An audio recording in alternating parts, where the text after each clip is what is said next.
Sa aking pagtanda, unawain mo sana ako at pagpasensyahan. Kapag dala ng kalabuan ng mata, ay nakabasag ako ng pinggan o nakatapon ng sabaw sa pagkainan. Huwag mo sana akong kagagalitan. Paramdami ng isang matanda. Naawa ko sa sarili ko sa tuwing sinisigawan mo ako.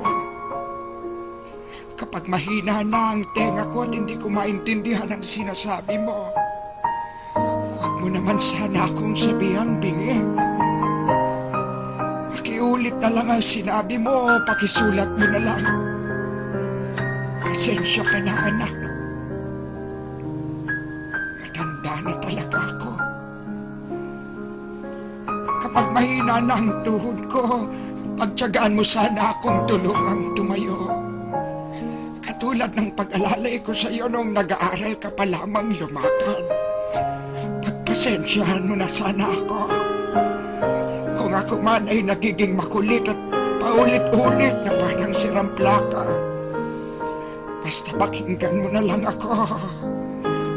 Huwag mo sana akong pagtatawanan o pagsasawaang pakinggan. Natatandaan mo pa ba, anak, nung bata ka pa? Kapag gusto mo ng lobo, ay paulit-ulit mong sasabihin yon. Paghapon kang nangungulit hanggang hindi mo nakukuha ang gusto mo. Pinagtiyagahan ko ang kakulitan mo. Pagpasensyahan mo na rin sana ang aking amoy. Amoy matanda, amoy lupa. Huwag mo sana akong piliting maligo. Mahina na ang katawan ko. Madaling magkasakit kapag nalamigan. Kaya wag mo sana akong pandirihan.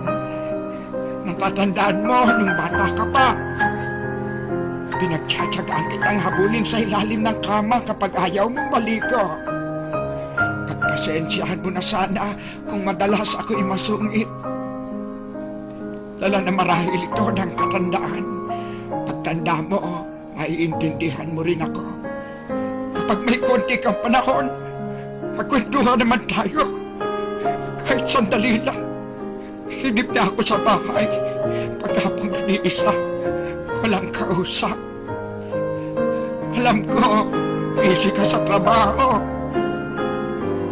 Subalit nais kong malaman mo na sabik na sabik ako. Makakwentuhan ka kahit alam kong hindi ka interesado sa mga kwento ko. Natatandaan mo, anak, nung bata ka pa, pinagtyagaan kong pakinggan at intindihin ang pautal-utal mong kwento tungkol sa iyong teddy bear. At kapag dumating ang sandali na ako'y magkakasakit at maratay sa banig ng karamdaman, huwag mo sana akong pagsawaang alagaan. Pagpasensyahan mo na kung ako man ay maihi o matubi sa higaan.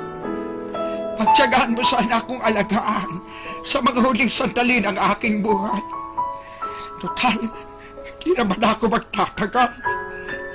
Kapag dumating ang sandali ng aking pagpanaw, hawakan mo sana ang aking kamay at bigyan mo ako ng lakas sa loob na harapin ang kamatayan.